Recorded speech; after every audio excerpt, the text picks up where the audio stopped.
The mystery of the UFO that crashed into a lake in Pennsylvania. In 1974, teenagers from a small Pennsylvania town reported to the police that they saw something fall from the sky, engulfed in flames, over a mountain that crashed into a man-made lake in an old quarry. On the evening of November 9, 1974, several frightened teenagers called the police in the quiet town of Carbondale, Lackawanna County, Pennsylvania. A group of friends, 14-year-old John Lloyd, 16-year-old William Lloyd, and 15-year-old Robert Gillette Jr., claimed they were playing in a local park when they saw a fiery object in the sky at Mount Salem. This object fell somewhere behind the trees, showering everything around it with sparks and making a whistle sound. The curious teenagers decided to run in that direction, and when they reached a small artificial lake, a former coal mining quarry, they saw something land and shining about 20 meters, that's about 60 feet from the shore under the water. It was the same object that fell from the sky. They also claimed that for several minutes there was a sound from the lake as if it was extinguishing charcoal with water, as if something had dropped a cigarette in the water. Police initially thought it was a prank, but officers were sent there anyway to check, and this marked the beginning of one of the strangest UFO incidents in Pennsylvania history. When the police arrived, they were surprised to see that there was indeed something emitting an eerie glow beneath the surface of the water in the quarry. At the same time, the teenagers who were with them to show them where it was claimed that the object had changed its position in the lake since the initial sighting.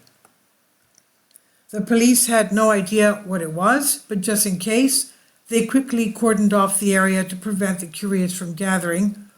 By this time, some police officers still thought the incident was just a childish joke, but it was reported that one officer even fired 4 shots into the lake at a mysterious object, believing it to be something like a large glowing liquid balloon or something, but without result.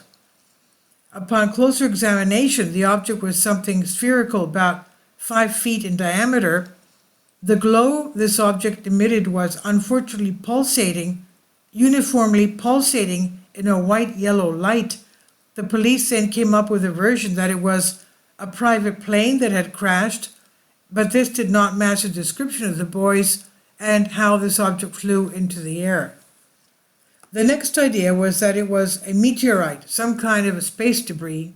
Well, how would that be flashing then? But anyway, or even a Soviet rocket.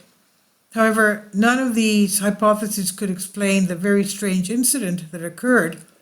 Several policemen were sailing to the location of the object to get a closer look at what was a boat, and the object quickly moved from its position under the water to avoid the police boat, and then just as quickly returned to that position. The police were confused and decided to leave the investigation of the object until the morning of the next day, because it was already dark. However, the next morning, nothing shone in the water. The report that a UFO had crashed in the quarry was written in the local paper, and soon the police were mainly busy keeping the hundreds of curious people away from the quarry. They tried to swim to the place of the supposed location of the object, but boats and some even by swimming went there, but they were not allowed, of course. Meanwhile, someone from the police called Dr. J. Allen Hynek UFO Research Center in Evanston, Illinois, and there he was told that it was probably a meteorite or a fragment of a meteorite. Another researcher who discovered the case and went there to study the site was M.J. Graber, founder of Euphoric, a Philadelphia-based UFO information center. And when he arrived, the area had thousands of curious people blocking the roads with their cars.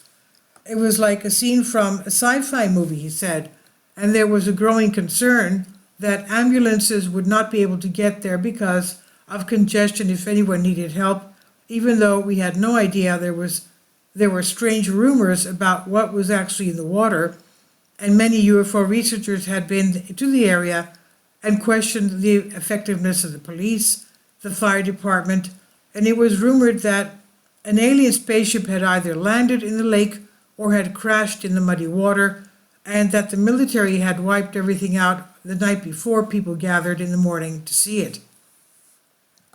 According to another rumor, the UFO was loaded onto a carriage, which was then taken to a nearby location on some railway line, albeit abandoned.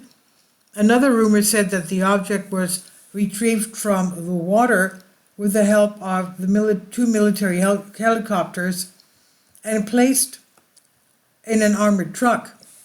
Funnily enough, I too ended up with a rather ridiculous reputation that led me to be in this location, the writer says, as a government agent and senior Air Force officer as a UFO investigator.